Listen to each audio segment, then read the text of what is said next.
Assalamualaikum warahmatullahi wabarakatuh. Hello everyone, thank you for having me.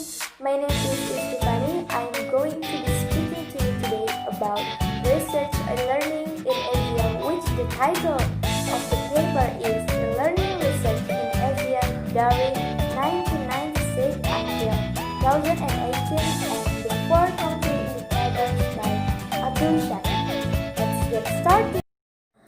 A learning research in Asia during 1996 until 2018 and the four country indicator by Abdul Shahid. E-learning is a computer-based educational tool or system that enables you to learn anywhere and at any time. E-learning refers to the use of electronic media, information and communication technologies in education. E-learning is broadly inclusive of all forms of educational technology in learning and teaching. E-learning synonymous with multimedia learning, computer-based instruction, computer-based training, computer-assisted instruction or computer-aided instruction, web-based training, online education, virtual education, and digital educational collaboration. Since the COVID-19 pandemic, e-learning has had the opportunity where teaching and learning activities and social activities are rushed to the online system. This is certainly felt by teachers and students, but it can be denied that the transition of the teaching and learning process from face-to-face to the online system has caused unpreparedness, causing various problems. However, e-learning is the key to carrying out educational activities for 1.7 billion students worldwide because during the pandemic schools were temporarily closed. In addition, e-learning enriched the educational experience and reduced the cost of education around the world. Asia has made a major contribution to the production of e-learning research. Several Asian countries, such as Taiwan, Japan, and China, are among the countries that are productive in e-learning research.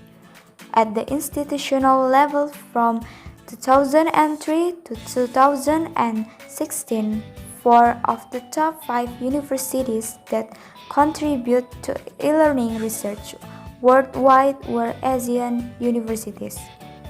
Then, at the individual outdoor level, between 1989 and 2018, 7 of 10 most productive readers came from Asian countries, namely Israel 1%, South Korea 1%, Taiwan 4 people, and Turkey 1%. Asia and its 5 subregions have the highest e-learning growth rates in the world.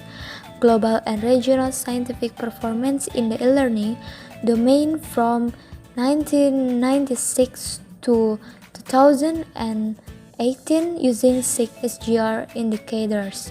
About 20% of the more than 60,000 e-learning documents in the world are published by 28 Asian countries. Judging from the number of documents, citable documents, and citation in the e-learning domain, Asia is in the third position ahead of the Pacific, Middle East, Africa, Eastern Europe, and Latin America regions. In 20 years, e-learning research has proven that Asia is a big player in the e-learning arena. The 28 Asian countries as a whole could hold fourth place behind North America, the Pacific regions, and Western Europe, along with second place behind North America.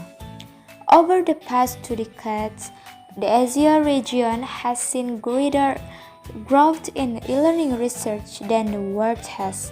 In e-learning research around the world, in terms of quality and quantity, the ASEAN region has been quite successful in this regard.